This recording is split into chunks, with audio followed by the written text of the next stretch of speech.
My mom would be at all my sporting events. Let's say I was playing football, okay? My mother would be on the sidelines, and if the play on the field started going one way, my mother would run along like, Mark, get him, get him. I'd be like, oh my gosh. I'd get in the huddle with the other guys. They go, Mark, is that your mother? I go, no, I never saw her before in my life.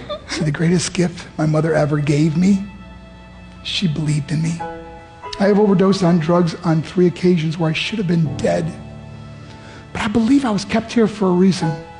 You show me your friends, I will show you your future. How do I know this? I hung out with losers, and I became the biggest loser of them all because I gave up everything I dreamt about as a little boy because of who I chose to surround myself with. My friends would drive me home at 2, 3, 4 in the morning. We'd be drunk and high, laughing in the car. We'd pull up in front of my house in New York. They go, Mark, the light's on. I go, oh man, my mother's up. See, my mom wouldn't go to bed until she knew her son was still alive. I'd walk in, she'd say, hi Mark, how was your night? I go, it was good, Mom, I'm just gonna go to bed. She goes, can I talk to you for a minute? I go, Mom, I'm tired, I'm just gonna go to bed. She goes, Mark, I haven't seen you all day and all night. Can I please talk to you? I said, man, just leave me alone. You bug me. I'd slam my bedroom door on the one person who believed in me. I was on a worldwide tour and we were wrestling overseas in Japan. After my wrestling match, I went upstairs in my hotel room and I fell asleep. There was a knock at my door at 3 o'clock in the morning. I got out of bed and I looked through the safety window and I could see it was a Japanese promoter. So I opened the door and he said, Mark, you need to call home. There's been an emergency. I went and got on the hotel room phone. I called back to the United States. I said, hey, what's going on? They said, Mark, I don't know how to tell you this. I said, just tell me what happened. All of a sudden they started crying. They go, Mark, I can't tell you. I said, just say it. They said, Mark, your mother died. I just threw the phone down. I ran out of my hotel room. I took the elevator to the lobby, and when the doors opened up, I just ran out into the street. I mean, there was no cars, there was no people. It was 3 o'clock in the morning.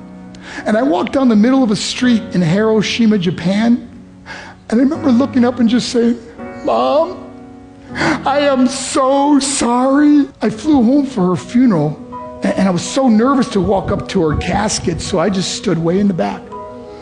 And I kept looking from a distance. I kept thinking to myself, Mom, please wake up.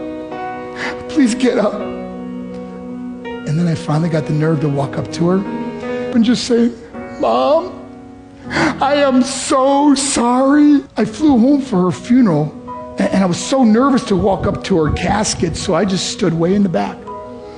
And I kept looking from a distance. I kept thinking to myself, Mom, please wake up. Please get up. And then I finally got the nerve to walk up to her. And as I got closer, I could see my mom for the first time. I mean, she was so beautiful.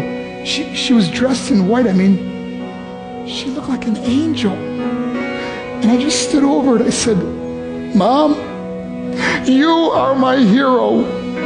Everything I am, everything I hope to be was because of you. You loved me so much. You gave me a life. You're the only one that ever believed in me. How did I repay her? By getting drunk, by getting high, by getting stupid, by hanging out with losers. For what? All she ever wanted to do was talk to me. I wish I could talk to you now, Mom. I wish you could see what I'm doing. Why couldn't I have been a better son? We are defined by our choices. But if you surround yourself with people involved in drugs and alcohol and pills, it's a dead end.